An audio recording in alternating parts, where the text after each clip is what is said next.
Cyborg Superman. Well, the thing is, and I hate this is something some people can like quote, not quote me on and everything. They can say what they want to, but want to understand what Tim Burton was going to do for his Superman movie and everything.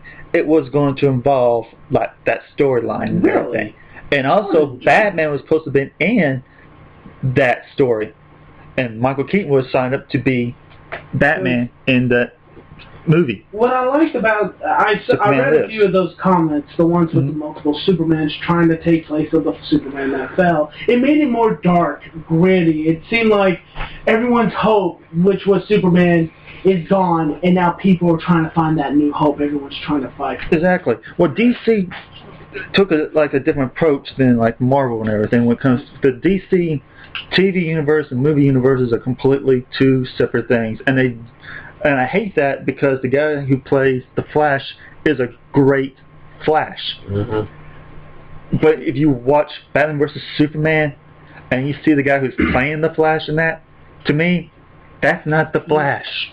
It's not. See, DC digs themselves into a big hole with that. Mm-hmm. It's like you had the Flash is a perfect example of that. They should have used the Flash from the TV series and not some new guy to play Flash in the movie. It just doesn't make sense. Well, like I said, they want to try to keep those universes They keep separate. trying. DC cannot seem to get it through their thick skulls that you spend years creating these characters, getting us to feel emotionally connected to them and want to see them succeed, and then you go to make a movie. The clearest and easiest example of that was Man of Steel. I mean, it was right after Smallville. I mean, and there, Tom Wellington in the Superman outfit for a grand total of one scene. Absolutely phenomenal, perfect, and then we're making a Superman movie. But screw Smallville. Yeah. Seriously? Yeah. Yeah. And then Green Arrow. Or, I'm sorry, Arrow. Yeah. They had spent 10 years getting you used to the guy that had played Oliver Queen in Smallville. And you really began to like him. And then they throw out this new bozo nobody ever's heard of. Now, don't get me wrong. I love this guy as Arrow. I think this is what Arrow should have been. But he's not the original guy. No, he's not Steve Amell. He's not the guy we've gotten used to. Exactly. Mm-hmm. A thing I wanted to say was a problem with me is the death of Superman. I don't mind reboots of Superman, a new idea. I don't mind that at all. But I feel like the problem with Death of Superman is it had a good run with those 4 Supermen, and then they said let's bring him back. He should have died. Superman had a long, good run. Well, the thing is, and this is... Okay, listen. I'm not saying he should have died like no reboots or nothing, but I feel like that Superman in that universe, in that comic series, I felt like they should have kept those 4 Supermans. And actually, they have kept the 4 Supermen. I know, but leave Superman dead. Mm-hmm. I felt like that was the problem. In that particular one universe of the 52. Yeah. No. It wasn't the 52. This happened in the 90s. DC has declared that there's 52 universes, and there's only 52 universes. Yeah. And there's 52 too many Superman. Yeah, and I mean, even in the universe that's supposed to be our universe, where there are no superheroes, there's still Superman. Yeah. He's still a farm boy in Kansas. He's just hiding. Mm-hmm. But I mean, I get it. I mean, I understand what you're saying, and I kind of like that idea, where they create a universe where Superman brings everybody together. He gets it all going, and then he sacrifices his life to take out the one thing that nobody else can, and they never bring him back in that universe. When that universe joins the Infinite Crisis, the Superman we all know has to come to a reckoning that he can actually die, because he has died. Yeah. And may never be brought, and can't be brought back. I mean, let's face it. Green Arrow did it best on the same episode of Robot Chicken. Yes, I'm bringing Robot Chicken into this. Here we would like to pay homage to, you know what? Screw this guy. You all know he's going to be dead for like a month, 2 months, and somehow or another, we're going to bring him back to life. Screw this shit, I'm out. And he walks off. Exactly, Yeah. that's my problem. Let somebody die, and in that universe, they're dead.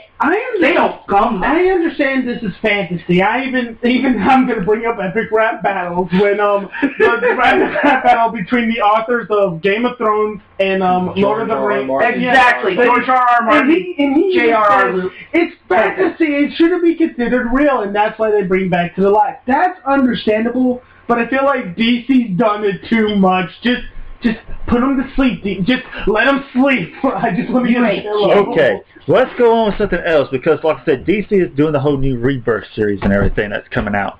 But one thing that they're going to do with this Rebirth is the Watchman is now going to be part of the DC universe and everything, which is going to be an interesting thing because that means you get to see Dr. Manhattan, you're going to see Rorschach, and all these characters, comedians, all of them are going to be mentioned out in the DC universe and all that because Watchman holding the comedian's button. He found it in the Batcave. Now, okay, I am okay with crossovers. I'm okay with one universe that's happening and being okay. And I really want to see Rorschach interacting with Bruce. Who doesn't want to see that insanity ensue?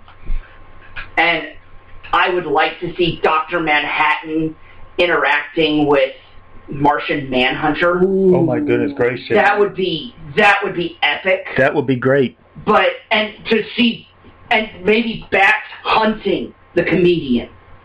Or the comedian hunting the Joker. Well, the thing is, now let's get on to that. That's the big news. That's the news. Before we get to that, though. But moving characters whose entire premise was they were superheroes, active superheroes, in a universe that didn't have superpowers. Right. And then moving them into the DC universe, it kind of doesn't make sense with these characters. Now, granted, I really want to see how this plays out. I want to see how this works, because this could be a hell of a lot of fun. Oh, yeah. But especially with Batman and Night Owl working together. Thinking about that. Lord. Well, actually, Batman and Night Owl may be fun, but I'm a little bit more interested to see Supes and Night Owl. Because we already know how he reacts to Batman's cold, brooding, but Night Owl is actually kind of a happy-go-lucky, nice guy who did what Batman did. And I'd like to see how Clark and him interact. That would be kind of fun. Yeah. Or see how he reacts to Wonder Woman. Because, Wonder Woman does kind of have a thing for the Bat, and let's see how she does with a guy that's basically Batman only happy. Unless you're in they went back with the Hope 2 story, which it was Superman and everything. But they're going back to the other universe and everything before 52 and everything. It's going to go back to Batman and Wonder Woman. Which I honestly like Batman. I like Bruce and Diana more than I like... Ever since you watched the Justice League. Actually, this was long before that. This was with the comics. Yeah, I know that, but the Justice League helped with that. I didn't know about that. What I didn't... The only thing I knew was a comic, 20 years ago or something, where Batman climbed into some piece of tech that not the Asgardians, the Amazonians had, which showed him his dreams. And it was him and his different possibilities of relationships with Wonder Woman. And one of them, she becomes Batwoman, and she becomes more violent than he ever was, ripping a guy's arm off. Yeah. Another, it's him dying and she going completely insane. And then one of the ones that I thought Bruce Wayne truly deserves, more than any other character in all of DC, he deserves this. He's old, in his 80s or 90s, and she is still her. And she is still as doting and as loving on him as she ever was. And it's just his final moments of them having lived a wonderful life. I believe they had their children, and they were happy as could be, and it ends without him dying. Yeah. And I love that, and I really honestly think that, I like to think that that's how Bruce dies, on Themyscira, with Wonder Woman doting over him in his old age. Well, the thing is, well, like I said, I love the whole, if you watch the Justice League series in the 2000s and all, it's such a great series, especially to see exactly that relationship that Bruce Wayne and Diana had, especially Batman and Wonder Woman. It was unlimited. It carried on. You actually see where Batman, like, do things like he will break, like you'll never see Batman do, just for Diana. Mm-hmm. And that's, their love relationship is so strong, and I love like that. Like I said, I like that better than I like him and Selena. Mm-hmm. And I've always been a fan of Batman and Catwoman. Yeah. Oh, I have too. I just don't see that working. What, Batman and Catwoman? Yeah. I don't see it working. Technically, especially it's happened. with Diana. Technically, it has happened. It's happened on several occasions. I don't think it'll. I just don't see it like staying. No, it doesn't. It can't work because she won't give up the criminal lifestyle, and Batman. Well, he's Batman. Bruce Wayne is completely insane. The most interesting story about with Batman and Catwoman is Hush, and the reason is because the whole thing is she does help him out and everything. Until you get to that final moment and everything, the Batman, she's like leaning in to kiss him and everything, and he's still thinking of something, and she goes, "Hush," and he snaps back to himself, and he pushes her away because he thinks that she has something to do with the whole Hush movement and everything in the comic as well. And she's like, "What's wrong with you?" He goes, "I can't trust you now." In the whole comic, he completely reveals his identity. Shows her the Batcave, completely everything. There are a few characters in fiction that I truly wish to see have an honest and lasting happy ending. But let me get to what I'm trying to finish with this. They did a story in Batman the Brave and the Bold and everything that was a story where Batman and Catwoman finally did get married. Finally have a son, and the son was named Damian. It's such a great story to check out, and it's about the Batman legacy being passed on from the family. And because, yeah, Damian becomes the next Robin, you find out the next Batman, of course, becomes Dick Grayson and all that. And because it's a really good story, but it was interesting to see how Batman and Selena... Yeah, Bruce Wayne, I'd love to see him actually have a true, lasting, happily ever after. Yeah, but the whole thing at the... Logan. Everyone in this room would love to see Logan finally have a happily ever after. Sure. But, let's face it, Superman, who cares? He's going to live forever. Superman can kiss my rear end. Wonder Woman, she's going to live forever. Who cares? Well, they'll have their happy moments. Well, the thing is... There's centuries of peace. Exactly. But... like I said, the whole story was, like I said, in the whole Batman Brave and the Bold with Batman and Catwoman was all just it was a story that Alfred was writing, just saying this is how it could go and everything, and he was wanting it to go. And it's such a beautiful story. But I agree with you, Wolverine in the comics has one of the most broke down character of life you have ever seen. He has been put through hell for over 200 years. And there's one other person that a lot of people don't realize. A lot of people think Bruce Banner. I don't. I think Hulk.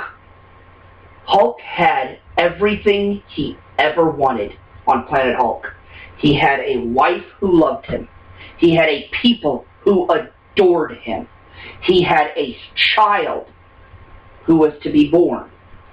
And that alone, if they'd have left him alone, let that end there and let that just be a what-if comic, where Hulk was happily ever after on that planet with his wife